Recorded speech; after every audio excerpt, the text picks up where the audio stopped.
The first thing you might need to do when you're working with this technique is to interpret your footage properly. To do this, we right-click or control-click on our bride footage, and we go to the Interpret Footage Settings main, and this brings up an information dialog that will allow us to change some settings. Now, generally, DV NTSC footage is set to lower fields first, and we actually don't want to use it in that particular way. We want to set it to separate fields off, and this way, when we look at our video, we're able to see both fields. Now, to start, all you need to do is take this Scanlines PSD that I provided in the tutorial and drag it down on top of your video. Go ahead and line that up with the 0 mark. And then what we're going to do is we're going to change the track matte of our original footage. And we're going to change the track matte to Luma Matte Scanlines. And what that's going to do basically is key out every other line. If we change the Luma Matte to the inverted matte, it will basically do upper field first, and if we change it to just the Luma Matte, it will do lower fields first. So that's kind of handy to be able to change that dynamically or on the fly at any time you want. So as you can see, that every other line is in fact transparent. So the next step in this deinterlace process is to pre-compose these two elements. To do that, we're going to select both of these layers by holding down Shift, and then I'm going to go up to the layer window and go down to pre-compose.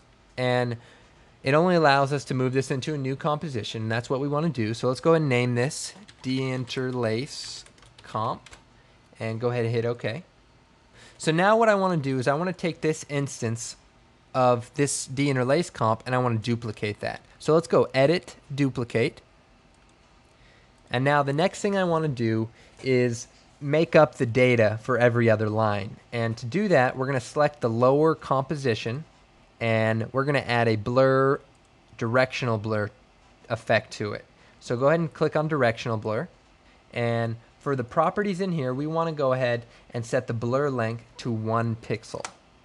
And so as you can see, now we're starting to blend the data in between every other line. Now the only problem here is it's still a little bit transparent. So what we need to do is we need to boost the alpha of this particular layer. So to do that, select the layer and then go up to Adjust Levels. And in the Levels parameters, we're going to go down to the alpha channel. And we're going to grab this node here and we're going to boost this up to almost as far as we could go.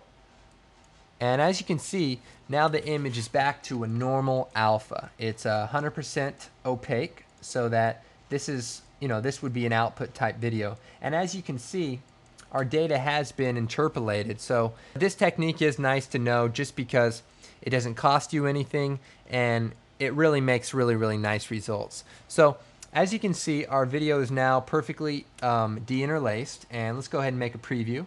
Check it out.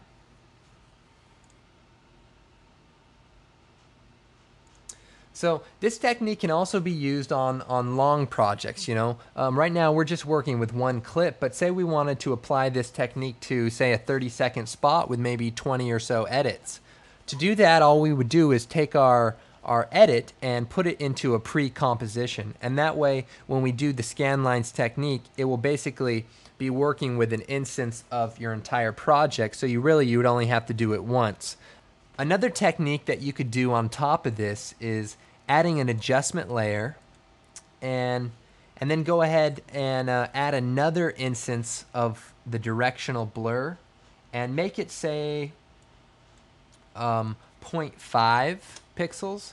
And what that will do is kind of eliminate any problems with watching it on an NTSC monitor that you might have.